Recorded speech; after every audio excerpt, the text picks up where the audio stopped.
ओम उमा महेश्वराय नमः। जय शिव शंभु, जय गणपति देव। आप सभी को शुक्ल प्रदोष व्रत की हार्दिक शुभकामनाएं। आज की इस वीडियो में हम जानेंगे कि फागुन शुक्ल पक्ष प्रदोष कब है, इसका महत्व क्या है और व्रत कथा। अगर आपको हमारी जानकारी अच्छी लगे तो इस वीडियो को लाइक करके कमेंट बॉक्स में ओम नमः शिवाय अवश्य लिखें। आपका लाइक और कमेंट हमारे लिए बहुत महत्वपूर्ण है। सनातन धर्म में भगवान शिव की उपासना को बहुत ही महत्वपूर्ण माना जाता है। धार्मिक मान्यताओं के अनुसार भगवान शिव की उपासना करने से कई कष्ट दूर हो जाते हैं। देवादिदेव महादेव की उपासना के लिए प्रदोष व्रत बहुत ही महत्वपूर्ण माना जाता है। प्रत्येक माह के शुक्ल पक्ष और कृष्ण पक्ष की त्रयोदशी तिथि के दिन प्रदोष व्रत रखा जाता है। वैदिक पंचांग के अनुसार फागुन मास के शुक्ल पक्ष की त्रयोदशी तिथि के दिन शुक्र प्रदोष व्रत रखा जाएगा। आइए जानते हैं कि शुक्र प्रदोष व्रत की तिथि, शुभ मुहूर्त और पूजा विधि क्या होगी और इसके महत्व और व्रत कथा भी सुनेंगे।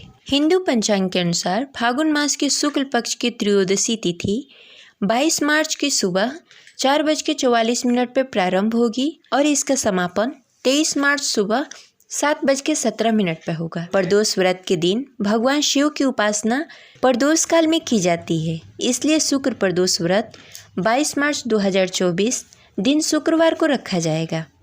पंचांग के मुताबिक इस दिन प्रदोष व्रत की पूजा संध्या 6:34 से रात्रि 8:55 के बीच की जाएगी।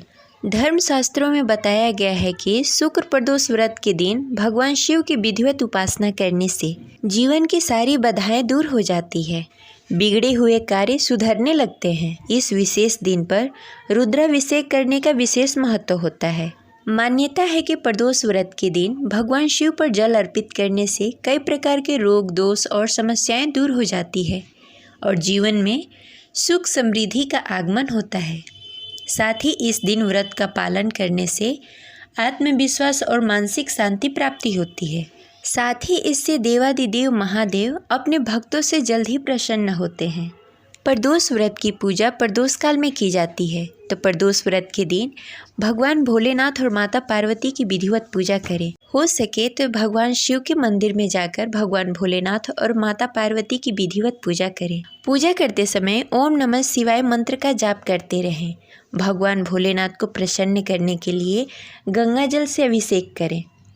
भगवान शिव इससे जल्द ही प्रसन्न हो जाते हैं। इसके साथ भगवान भोलेनाथ की शिव चालीसा पढ़ें, आरती करें और प्रदोष व्रत कथा पढ़ें या सुने। इसके बाद भगवान भोलेनाथ और माता पार्वती को ध्यान में रखते हुए रात्रि जागरण करें। अब चलिए सुनते हैं प्रदोष व्रत कथा। कथा शुरू करने से पहले कमेंट बॉक्स में लिखें जय शिव शंभु। चलिए सुनते हैं शुक्र प्रदोष व्रत कथा। शुक्र प्रदोष व्रत की कथा के अनुसार एक नगर में 3 मित्र रहते थे, राजकुमार, ब्राह्मण कुमार और धनिक कुमार। राजकुमार और ब्राह्मण कुमार दोनों विवाहित थे। कुछ समय बाद धनिक कुमार का भी विवाह हो गया, लेकिन गौना शेष था, इसलिए धनिक कुमार की पत्नी अपने मायके में थी। एक दिन तीनों मित्र स्त्री की चर्चा कर रहे थे। तभी ब्राह्मण कुमार ने स्त्रियों की प्रशंसा करते हुए कहा, नारीहीन घर भूत का डेरा, यानी कि नारियों के बिना घर भूत का डेरा होता है। धनिक कुमार ने यह सुना तो तुरंत ही अपने पत्नी को घर लाने के लिए निश्चय कर लिया। धनिक पुत्र को उसके माता पिता ने समझाया कि अभी शुक्र देवता डूबे हुए हैं, ऐसे में बहू बेटियों को उसके घर से विदा करवा कर लाना शुभ नहीं माना जाता। लेकिन धनिक कुमार ने एक नहीं सुनी और ससुराल पहुंच गया। ससुराल में जाने पर भी सभी ने धनिक कुमार को समझाने का प्रयत्न किया, परंतु वह विदा कराने की जिद पर अड़ा हुआ था।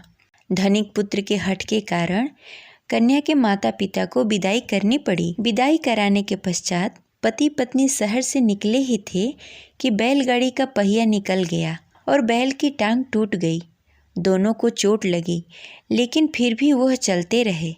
अभी कुछ ही दूर पहुँचे थे कि उन्हें रास्ते में डाकू मिल गए। डाकुओं ने उनका सारा सामान लूट लिया।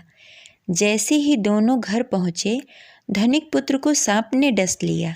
तुरंत ही उसके पिता ने वैद्य को बुलाया तो वैद्य ने उसे देखने के बाद वैद्य ने बताया कि उसकी 3 दिनों में मृत्यु हो जाएगी। जब धनिक पुत्र के मित्र ब्राह्मण कुमार को यह खबर मिली तो वो धनिक पुत्र के घर पहुंचा और उसके माता पिता को शुक्र प्रदोष व्रत करने के बारे में बताया और उससे कहा कि इसे पत्नी सहित वापस ससुराल भेज दो। धनिक ने ब्राह्मण कुमार की बात मानकर पत्नी सहित ससुराल चला गया।